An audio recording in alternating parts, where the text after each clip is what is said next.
Have you ever found yourself trapped in a cycle of negative self-talk? Well, if you have, I'm going to ask you to listen all the way to the end of this video because I'm going to give you 5 tips of how you can beat this negative, debilitating, horrid habit. I'm sure while you're sitting there or standing there or wherever you are listening to me, you can think of maybe some things that might be causing you to talk negatively about yourself. It might be your situation in life right now, or it could be something in the past that still haunts you. It could be outside influences. It could be something in the society, or you could even be unfairly comparing yourself to or with others. Regardless of what's causing it, you have to decide to stop it. And today is the best day to do that. Well, first, let's discuss what negative self-talk is. Basically, in my view, it's something that we do that negative, right? We put ourselves down. We don't have anything good to say about ourselves. We're critical. We promote negative attitudes, beliefs, and fears.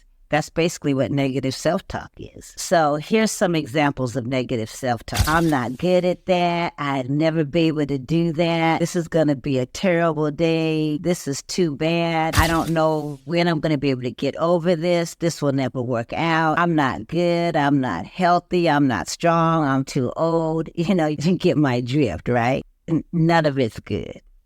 Now, how does talking negatively or negative self-talk affect you and impact your life? Number one, it can lead to feelings of low self-esteem. You won't even like yourself. And that it will affect your motivation and your performance because you won't feel like doing anything. And then you're going to end up isolating yourself from others. And number two, it can increase your stress levels and make you more antsy, more, agitated. And, it's going to limit you from having any personal growth. And number three, it can harm your overall mental well-being and start stressing with your mental health and, even causing you to get into some sort of anxiety or depression. You know how they say sometimes you can have the glass half empty or half full? Well, you know which one I want you to pick, right? That's right. Pick the half full glass. Okay. And then secondly, have some self-care, have some self-compassion.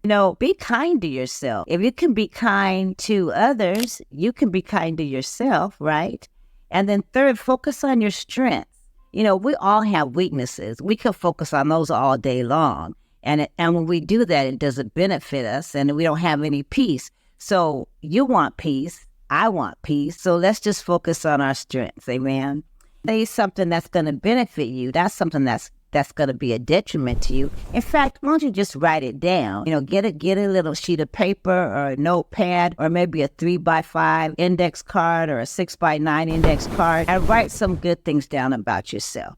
Say something like something that you're good at. Maybe make a list of things that you're good at. And if you don't like getting older, which I'm not saying we all have to like it, but, we're all going to get older, whether we like it or not. So let's focus on our age being a blessing. So write down something like, my age is a blessing, okay? I deserve to have this or be this or go here or get that. And say, this is a great day when you wake up in the morning and say, I can do this. And really what you really need to do above all the 4 things I already mentioned is to read the Word of God. Get God's word in your heart, get His promises in your spirit, and that will sustain you above anything is the Word of God. Philippians 4:13 says, I can do all things through Christ who strengthens me. Psalms 37:4-5 says, delight thyself in the Lord, and He will give you the desires of your heart. And commit your way unto the Lord, and He will bring it to pass. And Galatians 6:9 says, be not weary in well-doing, for in due season you will reap if you faint not. And Matthew 7:7 says, ask and ye shall receive, seek and ye shall find, knock and the door will be open. So this is what you want to do. You want to get an arsenal of scriptures that you can base your life on, right? In the Bible, when one of the chapters of Matthew talks about building your house upon a rock or building your house upon a sand. Well, positive words are like the rock, and negative self-talk is like the sand. You're not going to be able to have any stability on any kind of sand. Really, you don't want your older years to be full of additional turmoil and strife. This is what you need to remember. What comes in goes out. Okay, so words of life in, words of life out. Words of death in, words of death out.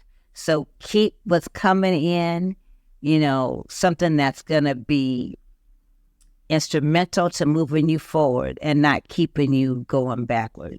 Decide today that you will stop negative self-talk for good. I'd like you to share your own experiences with negative self-talk in the comments below. This is your Boomer Motivator signing off for now. Blessings. Like, share, comment, and subscribe.